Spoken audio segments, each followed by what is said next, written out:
하나님 아버지, 새날 주셔서 감사합니다. 이 시간 먼저 어제의 날을 하나님 앞에 자복하며 회개의 기도를 드립니다. 우리의 언어가 주님을 높이는 말을 하는지 돌아봅니다. 우리의 언어가 주님을 높이는 일에 사용되지 않고 나를 높이는 데 사용되었습니다. 우리의 언어가 다른 사람을 험담하는 데 더 많이 사용되었습니다. 용서하여 주시옵소서. 말씀을 전하고 듣는 이 시간 성령님의 도움을 구합니다. 성령 하나님 도와주셔서 주님의 마음을 저희가 깨닫게 하여 주시옵소서. 예수 그리스도의 이름으로 기도하오며 하늘에 계신 아버지, 오늘 제가 주님의 임재 안에서 살고 주님을 더욱더 기쁘시게 하기를 기도합니다. 주 예수님, 오늘 제가 저의 십자가를 지고 주님을 따르기를 기도합니다. 성령님, 오늘 성령님이 저를 충만하게 채워주시고 성령의 열매, 사랑과 희락과 화평과 오래 참음과 자비와 양성과 충성과 온유와 절제가 제 삶 속에서 익어갈 수 있도록 해 주시기를 기도합니다. 아멘. 말씀을 나누겠습니다. 오늘 저에게 주신 하나님의 말씀은 창세기 44장 1절에서 13절까지입니다. 저와 여러분 한 절씩 교독하겠습니다. 요셉이 그의 집 청지기에게 명하여 이르되 양식을 각자의 자루에 운반할 수 있을 만큼 채우고 각자의 돈을 그 자루에 넣고 또 내 잔 곧 은잔을 그 청년의 자루 아귀에 넣고 그 양식값 돈도 함께 넣으라 하매 그가 요셉의 명령대로 하고 아침이 밝을 때에 사람들과 그들의 나귀들을 보내니라. 그들이 성읍에서 나가 멀리 가기 전에 요셉이 청지기에게 이르되 일어나 그 사람들의 뒤를 따라가서 그들에게 이르기를 너희가 어찌하여 선을 악으로 갚느냐. 이것은 내 주인이 가지고 마시며 늘 점치는 데에 쓰는 것이 아니냐. 너희가 이같이 하니 악하도다 하라. 청지기가 그들에게 따라가서 그대로 말하니 그들이 그에게 대답하되 내 주여 어찌 이렇게 말씀하시나이까. 당신의 종들이 이런 일은 결탄코 아니하나이다.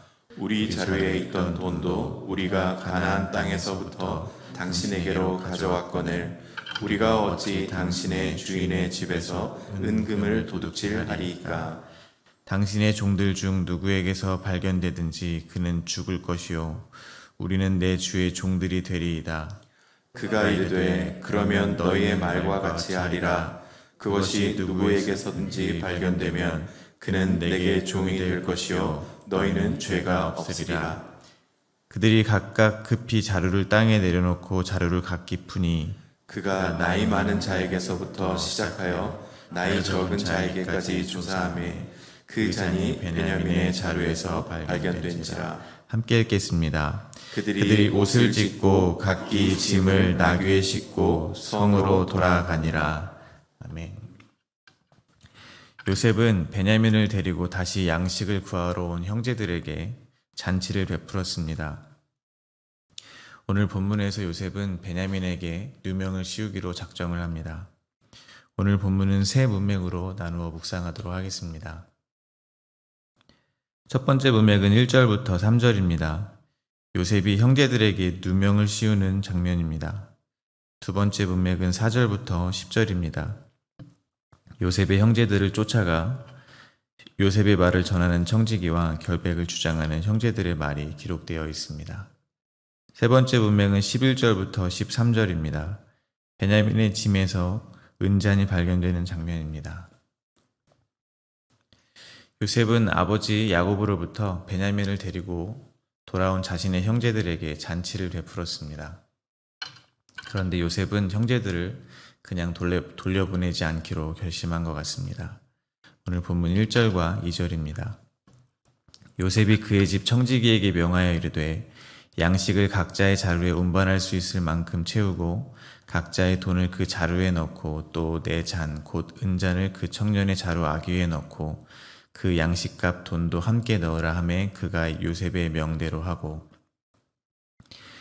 요셉은 자기의 집 청지기에게 베냐민의 자루에 자신의 은잔을 넣으라고 시킵니다. 누명을 씌우라고 시키는 것입니다. 요셉이 자신의 형제들을 시험했던 것은 이번이 처음은 아닙니다. 이미 아시는 것처럼 요셉의 형제들이 곡식을 사러 가나안에 처음 왔을 때 그들이 자신의 형들인 것을 이미 알면서도 엄한 소리로 그들을 정탐꾼이라고 몰아세웠습니다. 창세기 42장 9절입니다. 요셉이 그들에게 대하여 꾼 꿈을 생각하고 그들에게 이르되 너희는 정탐꾼들이라 이 나라의 틈을 엿보려고 왔느니라. 그리고 오늘 본문에서 두 번째로 형제들에게 누명을 씌우고 있는 것입니다. 요셉은 야곱이 사랑하는 아내 라헬에게서 낳은 귀한 아들이었습니다. 야곱은 특별히 요셉을 다른 형제들보다 더 사랑했습니다. 형제들은 자신들의 악한 행동을 아버지 야곱에게 고자질하는 요셉을 미워했습니다. 그리고 자신들의 부모와 형제들이 요셉에게 절을 하는 꿈으로 인해서 요셉을 더욱더 미워했습니다. 그들은 요셉을 죽이려고 했습니다. 세겜에서 아버지의 심부름을 온 요셉의 채색옷을 벗기고 구덩이에 던져버렸습니다.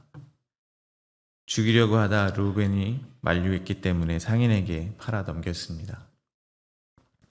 실제로 요셉의 목숨을 빼앗지는 않았지만 그들의 마음속에서 요셉을 죽인 거나 마찬가지라고 생각을 합니다. 실로 형제들의 죄는 작지 않습니다. 그러나 첫 번째 시험에서와 마찬가지로 요셉의 목적은 형제들을 벌하는 것이 아닌 것 같습니다. 저희는 창세기 42장에서 자신들의 죄를 뉘우치는 형제들의 말을 듣고 요셉이 몰래 들어가 울었던 장면을 보았습니다. 그로 인해 요셉의 마음에는 형제들을 향한 복수가 아니라 그리움이 더 크다는 사실을 저희는 알게 되었습니다. 요셉이 형제들을 시험하는 이유는 아마도 베냐민을 곁에 두려고 했던 것 같습니다. 창세기 44장 17절입니다. 요셉이 이르되 내가 결코 그리하지 아니하리라. 자니 그 손에서 발견된 자만 내 종이 되고 너희는 평안히 너희 아버지께로 도로 올라갈 것이니라. 그리고 요셉은 지금 온 세상이 기근인 이때에 유일하게 양식이 풍요로운 사람으로 형제들 앞에 서 있습니다. 본문 1절에서 요셉은 청지기에게 양식을 형제들의 자루에 운반할 만큼 채우라고 했습니다. 이는 개인이 움직일 수 있는 최대치를 넣으라는 것입니다. 기근인 이때에 양식을 준다는 것은 곧 생명을 준다는 것입니다. 즉 형제들 앞에 요셉은 생명을 주는 자가 되어 서 있는 것입니다. 본래 죄를 지은 자가 심판을 받고 고통을 받아야 합니다. 그러나 형제들이 죄를 지었지만 형제들이 아니라 죄 없는 요셉이 애굽으로 팔려와 고통의 나날을 보냈습니다. 그리고 결국 애굽의 총리가 되어 그들 앞에 양식, 곧 생명을 주는 자로 서 있는 것입니다. 마치 우리의 죄로 인해 십자가를 지신 죄가 하나도 없는 예수 그리스도께서 풍성한 생명으로 우리를 채워주시는 것처럼 말입니다. 첫 번째 문맥에서 형제들에게 벌어지고 있는 상황은 저희 성도들의 상황과 매우 흡사합니다. 조금 이상하게 들릴 수 있지만 형제들이 죄를 짓지 않았다면, 즉 요셉을 팔지 않았으면 지금 이 기근의 때에 양식을 얻을 수 없었다는 것입니다. 예수님은 자신을 가리켜 생명의 양식이라고 하셨습니다. 그리고 예수님은 마태복음 9장 13절에서 다음과 같이 말씀하셨습니다. 너희는 가서 내가 긍휼을 원하고 제사를 원하지 아니하노라 하신 뜻이 무엇인지 배우라. 나는 의인을 부르러 온 것이 아니요 죄인을 부르러 왔노라 하시니라. 예수님은 죄인을 부르러 오셨습니다. 즉 자기가 병든 자라는 것을 아는 사람이 의사를 찾듯 자신이 죄인인 것을 아는 사람이 죄인을 부르러 오신 예수님을 찾는다는 것입니다. 저희가 이렇게 주님 앞에 나와 주님을 나의 구주로 고백할 수 있는 이유가 무엇이겠습니까? 긍휼을 구할 수 있는 이유가 무엇이겠습니까? 바로 우리가 죄인이라는 것을 알았기 때문입니다. 그렇기 때문에 생명 되신 주님의 그 생명을 저희가 구할 수 있는 것입니다. 또한 요셉은 자신의 형들이 양식값으로 가져온 돈을 다시 돌려줍니다. 마찬가지로 저희도 예수 그리스도가 주시는 그 생명을 거저 은혜로 받습니다. 따라서 첫 번째 문맥을 통해서 저희가 깨닫게 되는 것은 저희는 습관적으로 온갖 종교 생활이나 율법 지킴으로 주님이 주신 은혜의 값을 치르려고 한다는 것입니다. 그러나 주님이 원하시는 것은 단지 우리가 죄인임을 깨닫고 회개하는 것이라는 것입니다. 우리는 죄인이 아니었는데 죄를 지어서 죄인이 된 것이 아닙니다. 오히려 죄인인 줄 모르는 저희에게 죄를 통해서 죄인인 것을 알려주시는 것입니다.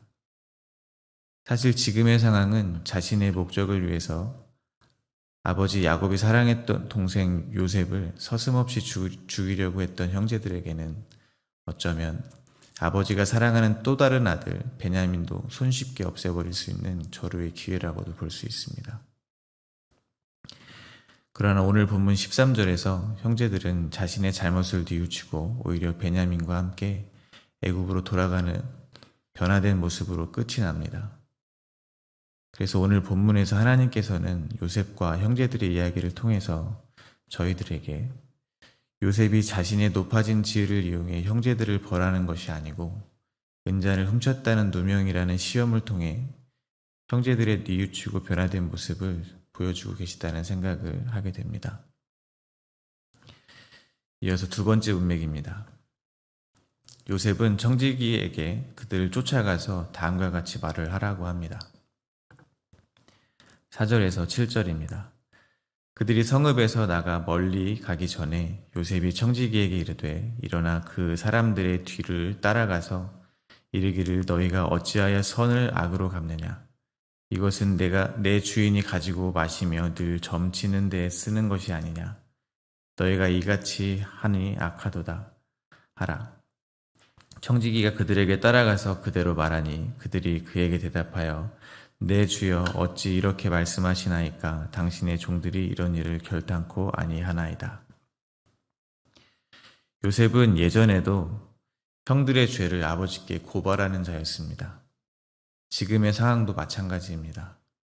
요셉은 그들의 죄를 고발하는 자로 서 있는 것입니다. 형제들이 지금 처한 상황만 본다면 7절에서와 같이 억울하다고 할 수 있습니다. 도둑질을 하지 않았는데 도둑질을 한 자로 지명을 당했기 때문입니다. 그러나 형제들의 인생 전체를 놓고 본다면 요셉이 형제들에게 말을 하고 있는 이 말, 너희가 어찌하여 선을 악으로 갚느냐는 것은 결단코 틀린 말이 아닙니다. 하나님의 약속을 받은 이스라엘의 12 아들들이 만약 주님을 진정으로 믿었다면 요셉을 죽이지 않았을 것입니다. 왜냐하면 하나님의 약속을 믿고 이 땅에 눈을 두지 않고 영원한 하나님 나라에 대한 소망이 있다면 이 땅의 삶에서 굳이 다른 사람들을 시기할 필요가 없기 때문입니다. 누군가를 시기하고 분을 내는 것 자체가 하나님에 대한 불신앙에서 비롯된다는 것입니다. 이것이 곧 죄입니다. 그들의 삶이 곧 하나님께 대하여 선을 악으로 갚는 삶이었다는 것입니다. 하나님을 믿지 못하는 삶이었다는 것입니다. 마찬가지로 성령님은 저희들에게 죄를 깨닫게 해주시는 분이십니다. 요한복음 16장 8절과 9절입니다. 그가 와서 죄에 대하여 의에 대하여 심판에 대하여 세상을 책망하시리라. 죄에 대하여라 함은 그들이 나를 믿지 아니함이요. 성령님은 우리의 죄, 즉 주님을 믿지 않는 것을 책망하신다는 것입니다. 빛 대신 주님 앞에서 이 세상의 그 어떤 사람도 죄가 없다고 말하지 못할 것입니다. 만약 성도들 중 자신이 요즘 아주 교회도 열심히 나가고 기도도 열심히 하고 누가 봐도 정말 의롭게 산다 자부한다 할지라도 스스로 죄가 없다고 한다면 그것은 아마 살인은 저지른 범인이 나는 비록 살인은 했지만 도둑질은 하지 않았어라고 말하는 것과 같을 것입니다. 그러니까 나는 죄인이 아니야 라고 말하는 것과 같을 것입니다. 오늘 본문의 형제들처럼 말입니다. 근데 저는 아주 자주 제가 스스로 죄가 없다고 여기는 것 같습니다. 왜냐하면 저는 아주 자주 남을 비판하고 정죄하기 때문에 그렇습니다. 자기가 정말 죄인임을 아는 자는 결코 남을 정죄할 자격이 없다는 것을 알 것입니다. 제가 요셉의 형들과 같은 자이며 주님의 긍휼이 가장 필요한 자임을 고백하지 않을 수가 없습니다. 만약 성령님께서 우리의 마음속에 죄를 깨닫게 하신다면 순순히 인정하시고 회개하게 되시기를 바랍니다. 왜냐하면 주님은 우리를 징계하기 위함이 아니요 죄를 통해 죄인임을 깨닫고 저희를 구원하기 위해서 손을 내밀고 계신 것이기 때문에 그렇습니다. 또한 두 번째 문맥에서 저의 눈길을 끄는 단어는 따라가서입니다. 요셉이 청지기들에게 형제들을 따라가서 전하라고 하고 청지기는 요셉의 말처럼 그들을 따라가서 말을 전합니다. 저는 이 단어가 굉장히 고맙고 따뜻하게 느껴집니다. 자기가 죄인임을 너무나 자주 잊어버리고 다른 사람의 마음을 아프게 하는 저를 주님은 포기하지 않으시고 따라오셔서 저에게 회개할 수 있도록 해주시는 것으로 읽혀지기 때문에 그렇습니다. 사실 죄가 드러나면 많이 힘듭니다. 사람들이 보는 저의 모습은 사실 많이 포장된 모습일 것입니다. 저는 여전히 하나님보다 좋아하는 것이 훨씬 많으며 이웃을 내 몸과 같이 사랑하지 않습니다. 남을 미워하기도 많이 합니다. 이런 저를 포기하지 않으시고 주님은 쫓아오시면서 저의 죄를 드러내 주시는 것입니다. 아프기는 하지만 회개하게 하시는 주님께 참으로 감사하지 않을 수가 없습니다.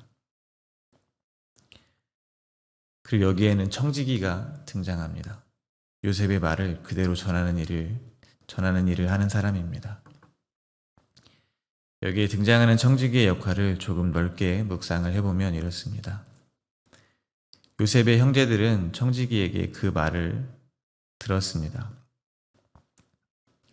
마찬가지로 저희를 쫓아오시며 저희의 죄를 드러내실 때 말하자면 청지기가 등장할 수 있다는 것입니다.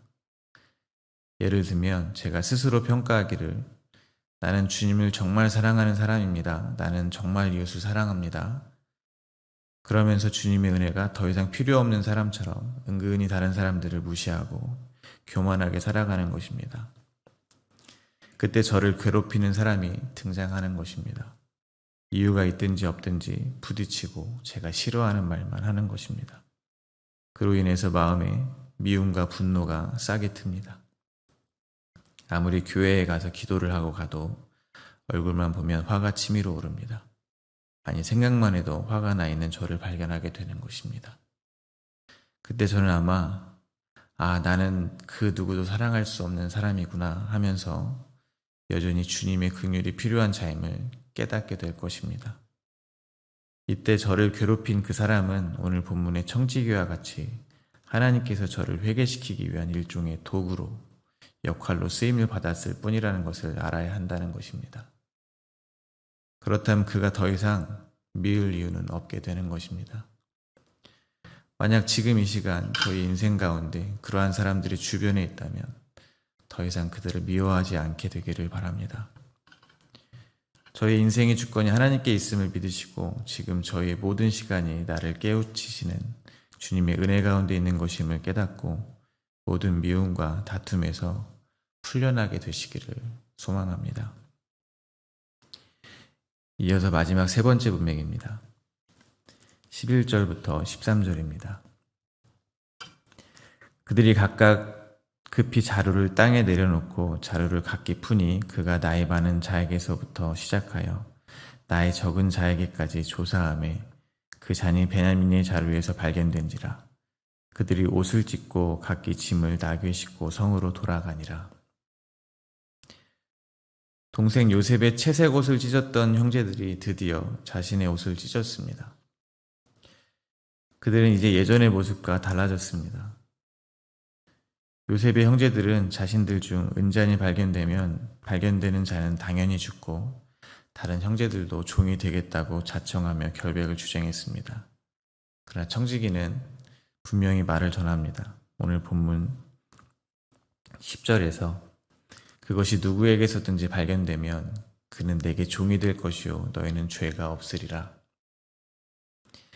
그 그 말은 은잔이 발견되지 않는 자에게는 죄를 묻지 않고 보내주겠다는 것입니다. 그럼에도 형제들은 자신들의 옷을 찢고 다시 애굽으로 함께 돌아갑니다. 동생 요셉을 종으로 팔던 자들이 이제 스스로 종이 되기 위하여 애굽으로 돌아가는 것입니다. 요셉의 시험을 통해서 요셉의 형제들은 사랑하는 아들을 시기했던 자들에서 스스로 종의 자리로 낮아지는 자들이 되었습니다. 철저한 자기 부인의 삶으로 종의 자리까지 낮아지는 것이 저의 성도들에게 주어지는 시험의 목적임을 알 수가 있습니다. 탕자의 둘째 아들이 당당히 아버지께 재산을 요구하며 아들의 신분을 과시했지만 그의 교만이 돼지우리에서 쥐염 열매를 먹이며 깎이고 아버지의 종을 자처하며 철저히 낮아진 것처럼, 그래서 아버지의 사랑이 얼마나 큰 것인지 깨닫게 되는 것처럼 저희도 저희에게 닥치는 시험을 통해서 저희가 얼마나 큰 죄인인지 철저하게 깨닫고 우리를 대속하신 예수 그리스도의 십자가의 은혜가 얼마나 큰 은혜인지를 깨닫게 되시기를 소망합니다. 말씀을 맺겠습니다. 신명기 8장 2절과 3절에 보면 이스라엘이 약속의 땅에 들어가기 전에 광야를 경험하게 하시는 이유를 다음과 같이 밝히고 계십니다. 내 하나님 여호와께서 이 40년 동안에 내게 광야길을 걷게 하신 것을 기억하라. 이는 너를 낮추시며 너를 시험하사 내 마음이 어떠한지 그 명령을 지키는지 지키지 않는지 알려 하심이라.